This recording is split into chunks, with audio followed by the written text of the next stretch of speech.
तब्बल 10 वर्षांनंतर मराठी अभिनेत्रीने मालिकेमध्ये कमबॅक केलं, पण 2च महिन्यात तिची मालिका बंद झाली आहे। भाभीजी घर पर है ही हिंदी टेलिव्हिजनवरील अतिशय लोकप्रिय मालिका आहे।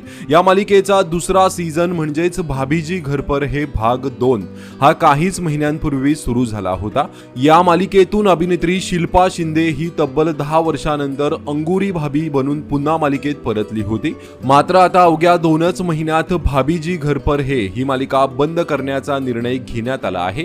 5 एप्रिलला या मालिकेचा शेवटचा भाग शूट केला जाणार आहे, तर 16 एप्रिलला ही मालिका बंद होणार आहे। भाभीजी घर पर है ही मालिका 2015 मध्ये सुरू झाली होती। या मालिकेत सुरुवातीला शिल्पा शिंदे अंगुरी भाभीच्या भूमिकेत होती, मात्र वर्षभरातच तिने मालिका सोडली होती। त्यानंतर काही महिन्यांपूर्वीच भाभीजी घर पर है मध्ये शिल्पा शिंदेने पुन्हा एंट्री घेतली होती, मात्र आता तिची ही मालिका बंद होत आहे। येत्या 16 एप्रिलला या मालिकेचा शेवटचा भाग प्रदर्शित होणार आहे।